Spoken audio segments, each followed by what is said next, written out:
Welcome back, guys. It's your boy Malachi, aka Malfunction.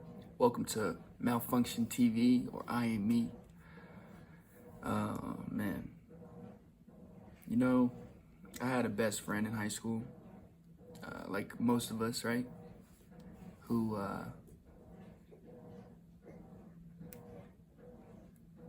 started talking to me first, who wasn't intimidated that I was the new kid, who didn't care, who seen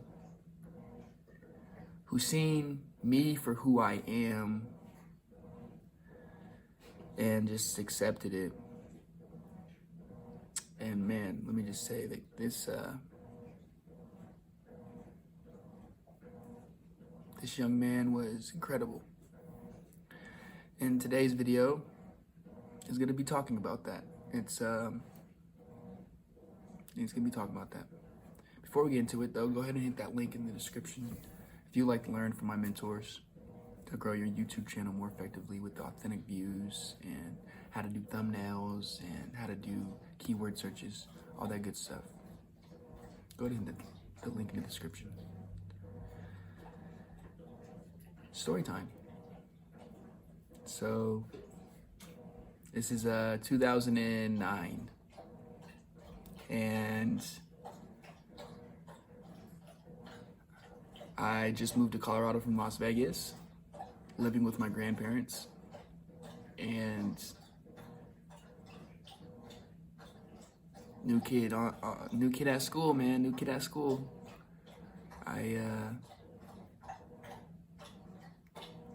It was interesting. Sorry, that's the dog. He's licking his water bowl. He might come over here and bother me again. Maybe not. I gave him some peanut butter, so he should be okay. Anyways, I'm sorry. So met him in my freshman year of high school. I got to take the bus home from school. The cool thing is, my first day of school, my grandfather dropped me off at school, so I had to take the bus home. Being the new kid, you're just quiet, unless some of you guys are rambunctious, but me personally, I'm quiet, and I observe what people do, people say, because people show you who they are, especially in high school. They do say certain things, if you want to hang out with them or not and associate with that group. At least I did.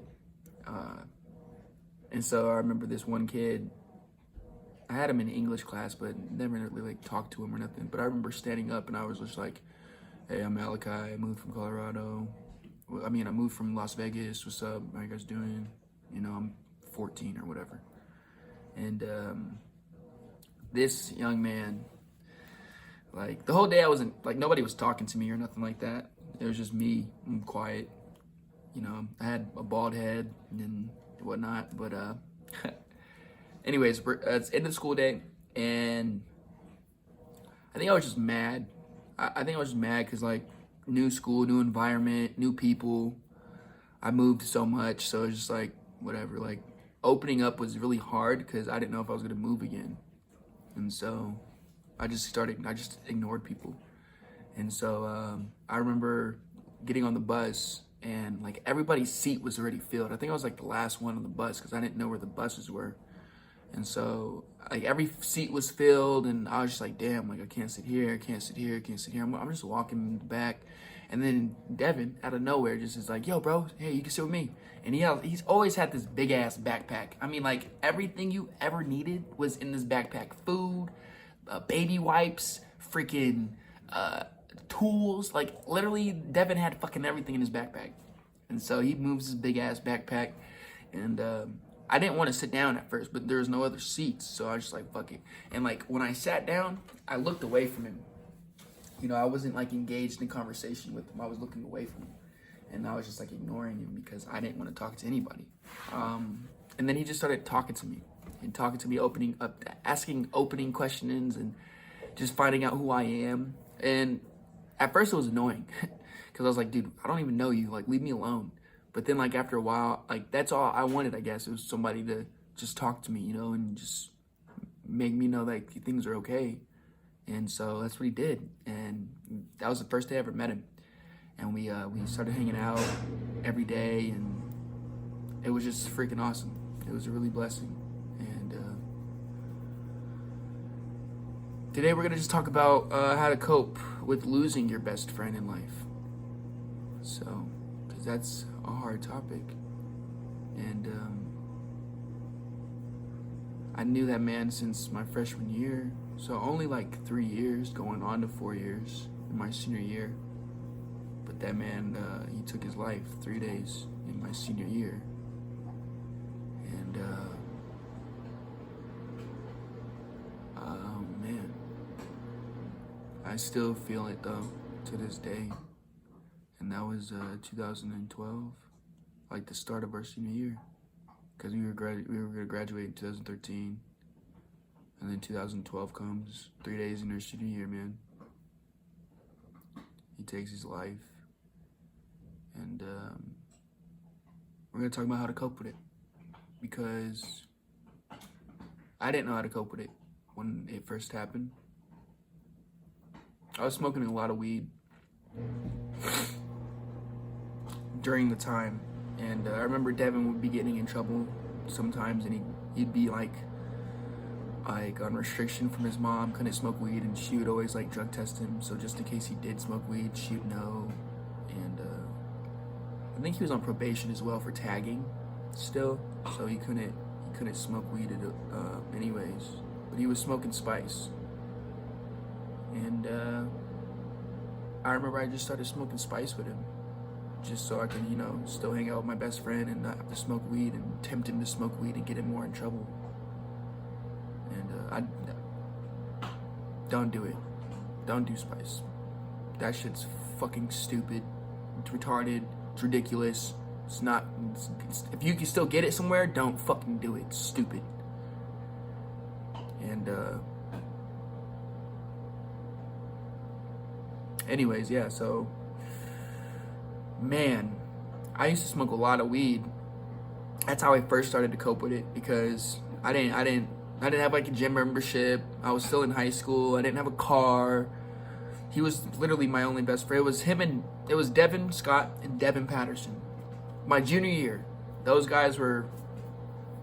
my favorite year. And then Devin Patterson, he was from New York, so he moved back home to New York because he didn't want to live with his dad. His dad was a dickhead, and so, which Devin and I understood.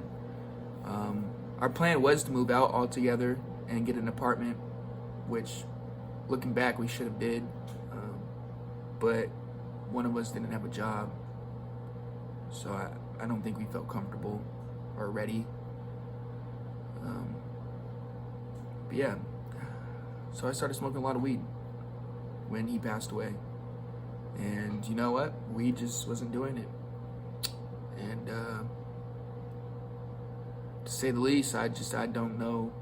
I honestly don't know how I ended up on this path, but I was so hurt and felt like didn't have nobody. I started doing other hard drugs like cocaine and drinking a lot, and it's crazy because like I never bought the cocaine. It was always free. But like weed wasn't doing it no more for me. And I'm saying this not to give you encouragement to go do fucking drugs. That's not what I'm saying this. I'm saying this because as in high school, my mind state wasn't right. So looking back, connecting the dots, I would have did things majorly different for sure.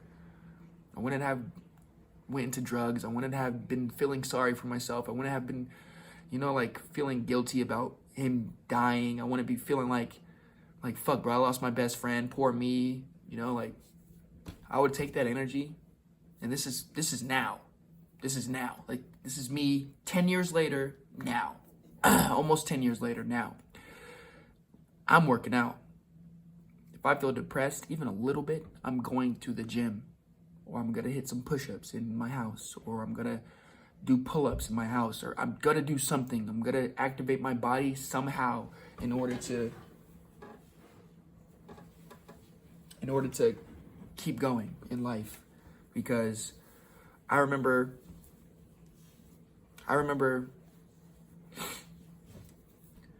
even contemplating doing the drugs, but I didn't feel like I had nothing else to do. First of all, I wanted to be around people, even if they were not good for me. I wanted to be around people so I could distract myself. I mean, I was always around Devin, and we were always either playing Modern Warfare 2 on his PlayStation 3 or, you know, smoking some weed, walking around to the park or something, man. Like, and when that happened, man, I felt lost. Felt destroyed. Lost.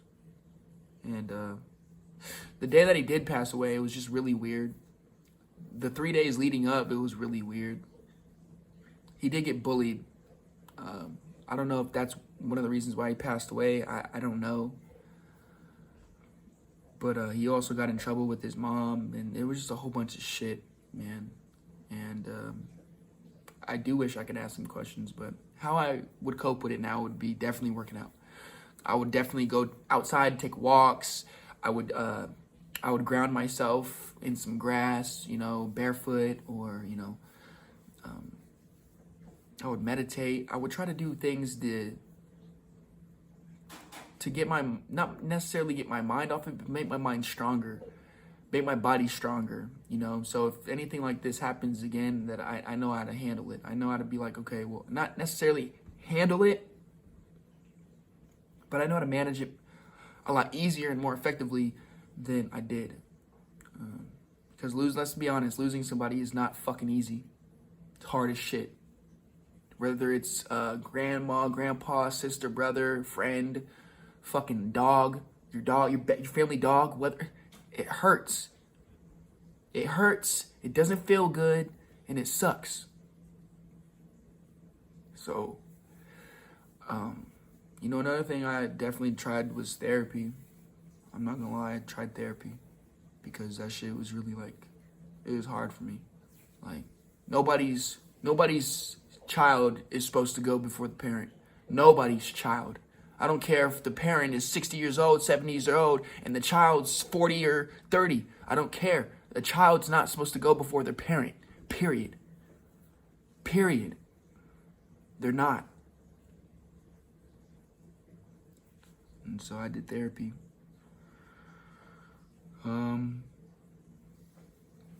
You know, everybody has their own ways to handle things, and you got to know yourself. That's why I make all these videos, is because if you knew yourself a lot better, like all the things that I've talked about,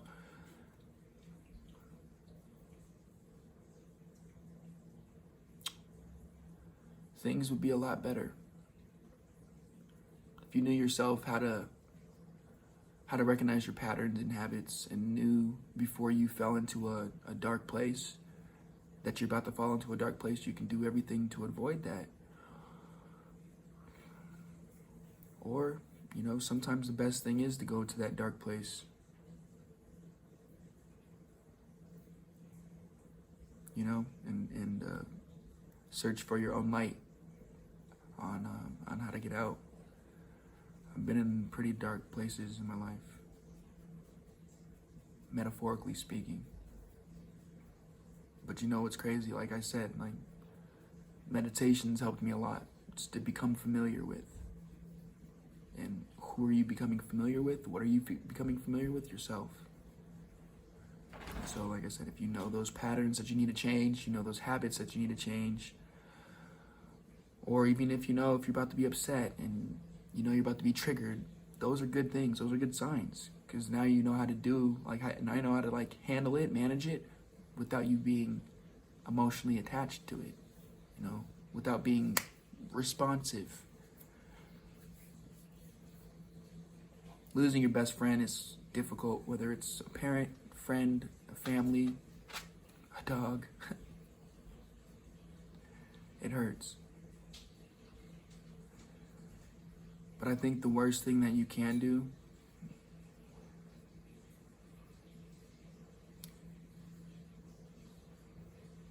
is not allow yourself to grieve. I think that's the worst thing you can do. Definitely grieve. Let it out. I grieved maybe like the first couple days. Nah, I'm lying. I grieved a lot. It took me a while to get over that. I guess as far as like, I did my grieving in a different way. I started, instead of crying about it anymore, I just started doing drugs and fucking going down the wrong path and being distracted and trying to like let myself be overcome by all these physical things so I can get distracted and not have to feel the pain, because let's be honest, nobody wants to feel it. I didn't want to feel it, so I didn't want to deal with it. Sure, I was sad, I was crying and stuff, but at the end of the day, I was just trying to be like, all right, whatever, let's consume so much shit so that way I have this mask up that I'm not sad. That's what happened. Worst thing you can do is not grieve. Grieve, man. Let it out. Let it out. Grieve. Cry about it. Be sad. You know, be sad. But my next question is, for how long? It's okay to grieve, but for how long? And my thing is this: we don't understand death, so we have no idea what energy's not created or destroyed, it's transferred. So his soul, his energy went somewhere else. We don't know. We don't know these questions. So like, my thing is this, I look at it like this, okay? Funeral.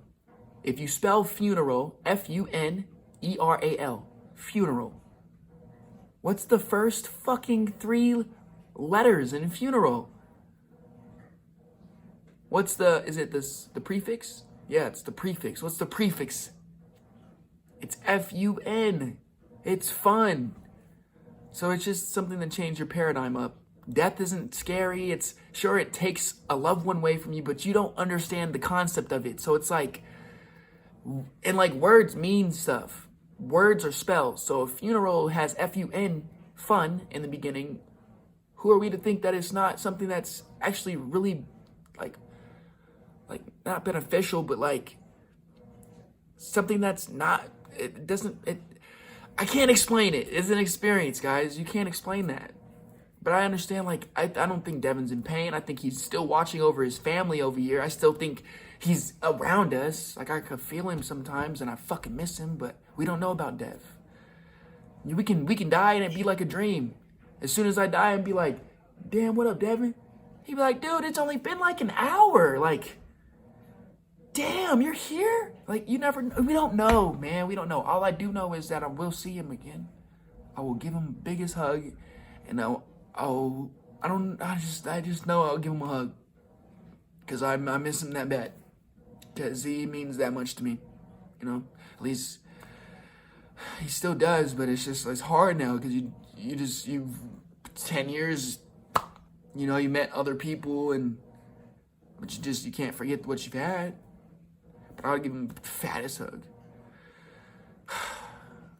But yeah, and it's all right to cry. Crying is a good coping skill, you know. Anyways, I'm not gonna cry. You're gonna cry. I'm not gonna cry. I do miss Devin a lot. Every day. Every single day. So, I'm done talking. I appreciate you guys for listening. This is how to cope with losing your best friend in life. You know, you just gotta find things to release your emotions. Emotions are energy emotion. That's why I like to work out. That's why I like to enjoy my time with my dog or my loved ones, because that helps me realize that we don't have time here on this earth that's promised. So that's why I don't like being mad at people. I don't like getting in arguments anymore. I don't have time for it. I don't have time if somebody's arguing with me to say something back, unless it's my wife. I have time for her. But yeah, I don't have time for like family members argument. I don't have time for it, man. I'd rather be happy. I'd rather focus and dwell on good stuff, positive juju, and not people's downfalls and problems. But it's your boy Malachi. It's your boy Malfunction.